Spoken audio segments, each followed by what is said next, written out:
ಸಾಧ್ಯ ಆಗೋದಿಲ್ಲ. ಇವೆರಡು ಶುದ್ಧೀಕರಣ ಬಹಳ ಮುಖ್ಯ.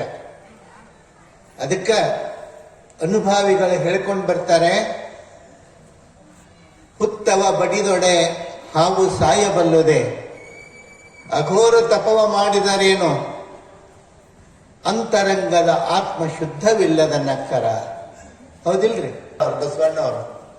ಏನು ಹಾವು ಹುತ್ತಿನೊಳಗೆ ಹೋಗಿರ್ತದ, ನಿಮ್ಗೆ ಹಾವ ಬಡಿಬೇಕಾಗೈತಿ, ಇದ ಹುತ್ನ್ಯಾಗ ಹೋಗೈತಿ ಅಂತೇಳಿ ಹುತ್ತು ಬಡದ್ರ ಹಾವು ಸಾಯ್ತೈತೇನೋ?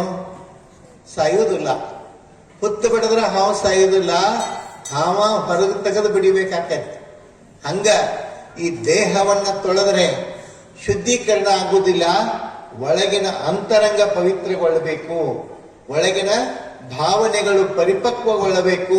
ಅಂದಾಗ ಇಲ್ಲಿ ನಾವು ಆತ್ಮ ಸಾಕ್ಷಾತ್ಕಾರ, ದೈವ ಸಾನ್ನಿಧ್ಯವನ್ನ ಪಡೆಯೋದಕ್ಕೆ ಸಾಧ್ಯ ಆಗುತ್ತೆ ಅಂತಕ್ಕಂಥ ಮಾತನ್ನ ಇಲ್ಲಿ ಹೇಳ್ಕೊಂಡು ಬರ್ತಾರೆ. ಹೇಗ ಆ ಅಂತರಂಗದ ಶುದ್ಧಿ ಬಹಿರಂಗದ ಶುದ್ಧಿ ಆದ ಮೇಲೆ ಮುಂದಿನ ಕೆಲಸ ಏನು? ಪೂಜೆ.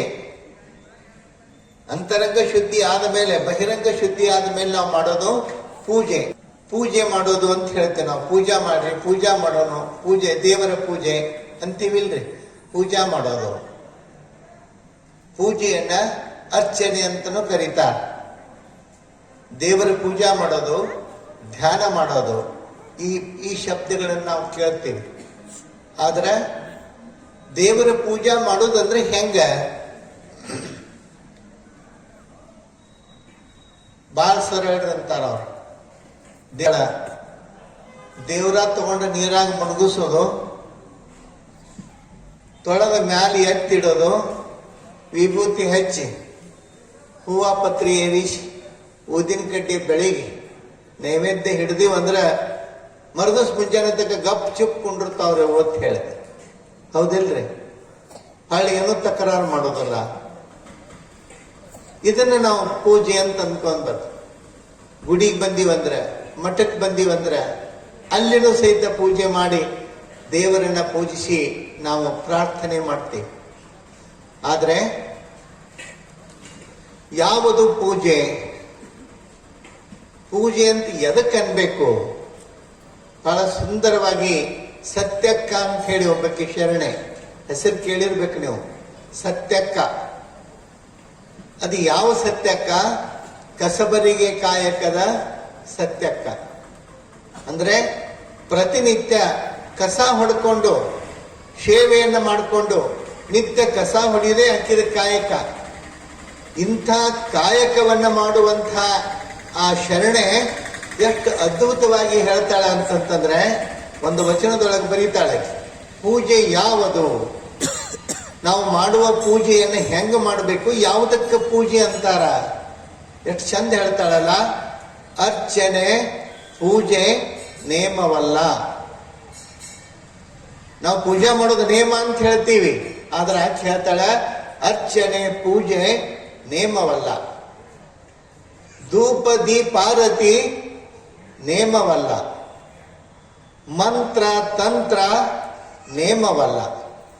ಇವೆಲ್ಲವೂ ಬೇಕಂತಿಲ್ಲ ಅಂತ ಹೇಳ್ತಾಳೆ ಆಕೆ. ಏನ್ ಬೇಕು? ನಮ್ಮ ಪೂಜಾಕ ಏನೇನ್ ಹತ್ತೈತ್ರಿ? ಎಲ್ಲ ಬೇಕಿಲ್ರಿ. ಧೂಪ ದೀಪ ಹೂವ ಇದೆಲ್ಲವೂ ಹತ್ತದ ನಮಗ. ಆದ್ರೆ ಆಕೆ ಅಂತಾಳ ಇದೇನು ಬೇಕಾಗಿಲ್ಲ. ಅರ್ಚನೆ ಪೂಜೆ ನೇಮವಲ್ಲ, ಧೂಪ ದೀಪಾರತಿ ನೇಮವಲ್ಲ, ಮಂತ್ರ ತಂತ್ರ ನೇಮವಲ್ಲ.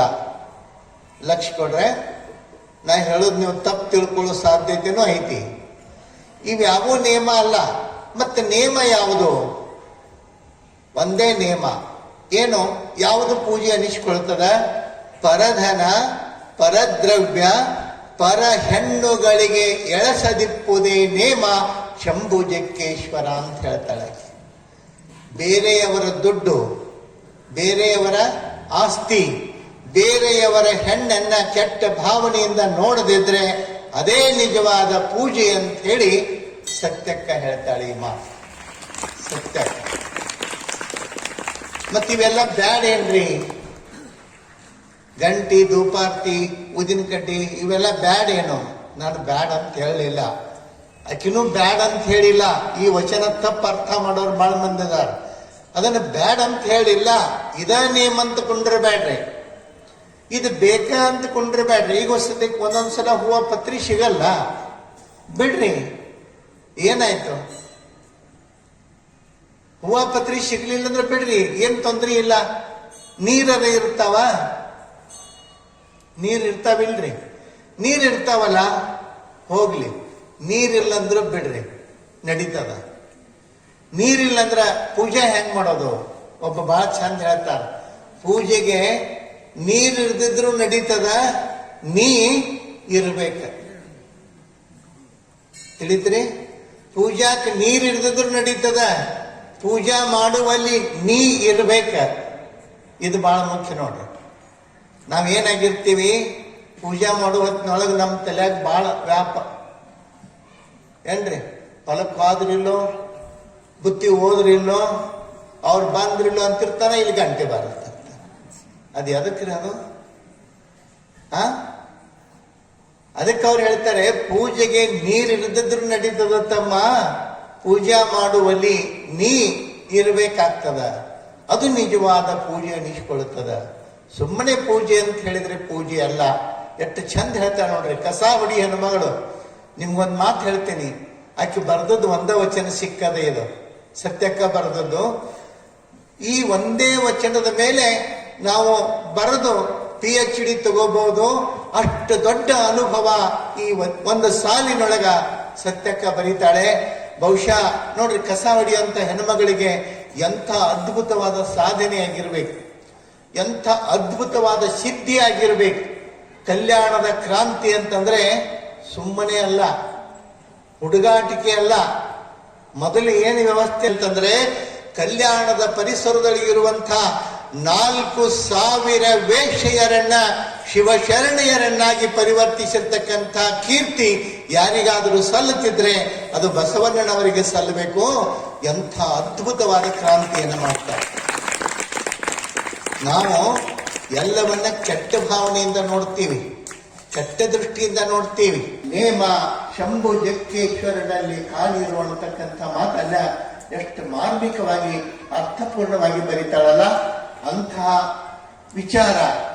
ಆ ಹಿನ್ನೆಲೆಯೊಳಗ ಪೂಜೆಯನ್ನ ನಾವು ನೋಡುವುದಾದ್ರೆ, ಪೂಜೆಯನ್ನ ನಾವು ತಿಳಿಯೋದಾದ್ರೆ ಹೇಗಿರ್ತದ ಜಗ? ಇನ್ನೊಬ್ಬರ ನೋವನ್ನ ನನ್ನ ನೋವು ಅಂತ ಯಾರು ತಿಳ್ಕೊಂಡು ಸ್ಪಂದಿಸ್ತಾರಲ್ಲ, ಅದು ಪೂಜೆನೆ.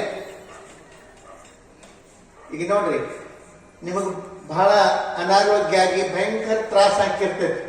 ಭಾಗಿ ತಪ್ಪಿದಾಗ ಎಲ್ಲಿಗೆ ಹೋಗ್ತೀರಿ ನೀವು? ದವಾಖಾನೆಗೆ ಹೋಗ್ತಿರಿಲ್ಲ? ದವಾಖಾನೆಗೆ ಹೋದಾಗ ಡಾಕ್ಟರ್ ಏನ್ ಮಾಡ್ತಾರೋ, ಪರೀಕ್ಷೆ ಮಾಡಿ ಅದಕ್ಕೆ ಸಂಬಂಧಪಟ್ಟಂಗ ಟ್ರೀಟ್ಮೆಂಟು, ಅದಕ್ಕೆ ಉಪಚಾರವನ್ನು ನೀಡ್ತಾರೆ. ಉಪಚಾರವನ್ನ ನೀಡಿದ ಮೇಲೆ ಎಷ್ಟು ನೋವಿನಿಂದ ಒದ್ದಾಡ್ತಿರ್ತೀರಿ ಅಂತಂದ್ರ, ನನಗೆ ಈ ಬದುಕ ಬೇಡಪ್ಪ ಅನ್ನುವಷ್ಟು ನೋವಾಗಿ ಕಾಣ್ತಾರಿಲ್ಲ. ಇಷ್ಟು ತ್ರಾಸ ಆಗಕತ್ತಿತ್ತು, ನನಗ ಆರಾಮ್ ಮಾಡಿದ್ರು ಅಂತ ಹೇಳಿ ದೇವ್ರ ಕಂಡಂಗೆ ಕಾಣ್ತಾರ.